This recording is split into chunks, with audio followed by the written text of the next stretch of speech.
I'm Tiger Height, and I'm here to make WWE RAW and Pro Wrestling Majestic again.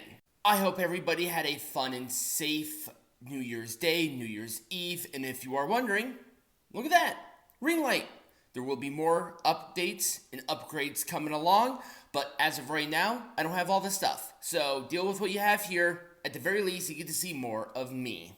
Also, I'm going to be kind of letting loose just a little bit more this year. So more takes that will most likely get me in trouble than not, but guess what? You can deal with it.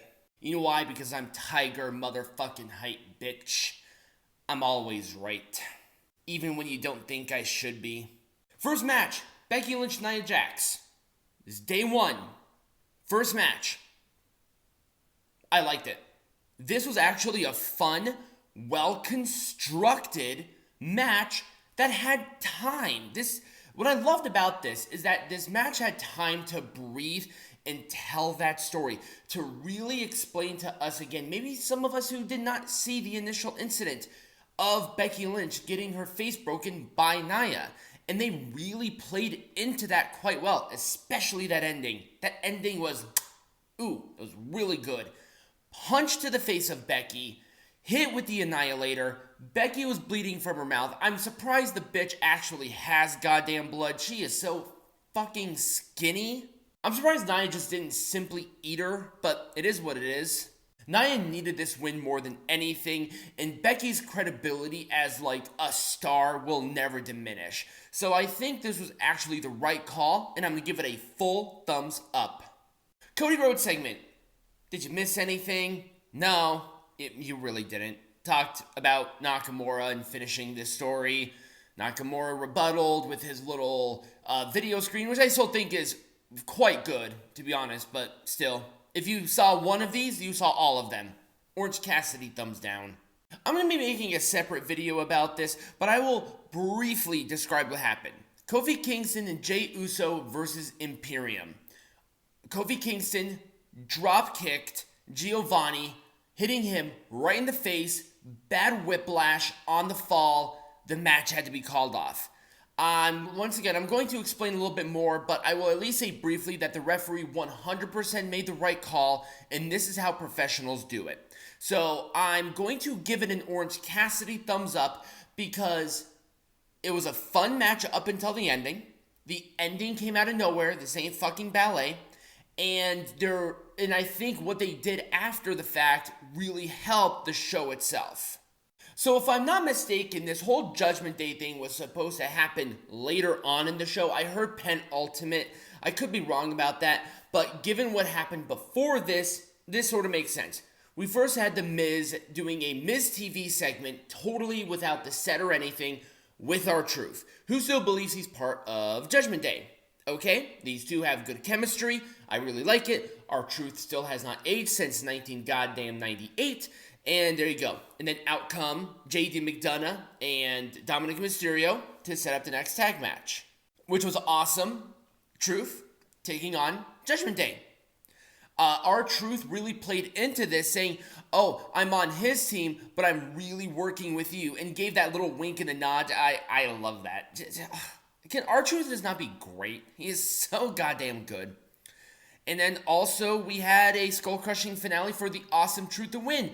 With shenanigans, it was smooth and it was good. I like this, and especially after the accident, we kind of needed a little bit of a lighthearted whatever. So I'm going to give this an Orange Cassidy thumbs up.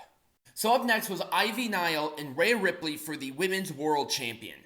Ivy Nile, I don't believe, had a match on Raw until this match. So she had to knock this out of the park to prove her legitimacy to going for this championship. Did she? You're goddamn right she did. I have never seen such a performance from Ivy Nile. She was on top of it. And Rhea Ripley leading this match was perfect. God, these two have good chemistry. Give Ivy Nile maybe 2 or 3 more years, and I can see this as a WrestleMania main event, or a WrestleMania main eventing match. Seriously, it was good. Good match. Riptide for the win. Full thumbs up. So I think everybody saw this, but the former WWE Champion was going to come out. At first it was Jinder Mahal, and technically he fits the criteria of what Triple H teased.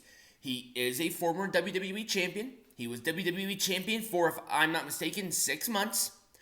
As he was talking and the people's just life drained from their body, out comes The Rock. Everybody loses their mind. I will talk about more in depth about certain scenarios that this promo set up that will be great. But The Rock hits people's elbow on Jinder. Big pop from the people. The Rock says, oh, where am I going to eat? Here, or headed to the table. Essentially calling out Roman. Once again, I'm going to explain it more in depth, but I have a review to catch up here on. You'll most likely see a video when this was uploaded about that, but you'll have to cross that bridge when you come to it. Or follow or subscribe, depending on where you are. This whole thing gets a full thumbs up. People losing their minds is great. This match had no chance of getting any sort of legs with the crowd. For the most part, they were silent. But because I'm Tiger Height, and I am very unbiased in my wrestling analysis, I do believe this match was not as bad as people expected. Oh, by the way, it was Shayna Baszler and Zoe Stark taking on Natalya and Tegan Nox. Nox was actually the shining star of this contest. I thought she did quite well. I was very impressed. She is getting better every time she gets in the ring, and I'm really starting to dig the Shayna Baszler-Zoe Stark tandem. The German suplex Z360 move, I think it should be more of a Z360 into the Karafuda. I think that would be a much better combination personally. But it was fine for what it was, given the circumstances and where it was, and I think their rearrangement of certain matches, this one sort of fell on the wayside. But they tried their hardest. I liked more than I hated, and I'm going to give it an Orange Cassidy thumbs up. And in our main event, for the WWE World Heavyweight Champion, Seth freaking Rollins, Drew McIntyre.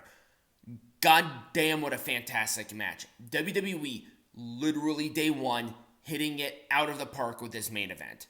And especially given last week's absolutely abysmal show with horrible ratings, this one needed to do this. And people are back into it. The crowd was super hot. Damian Priest tried to cash in and was not successful, but Rollins hits the Somp for the win. Do I think it was sort of anticlimactic? Yes. Do I think Drew McIntyre's fucking off? No. But he kind of needs to win something.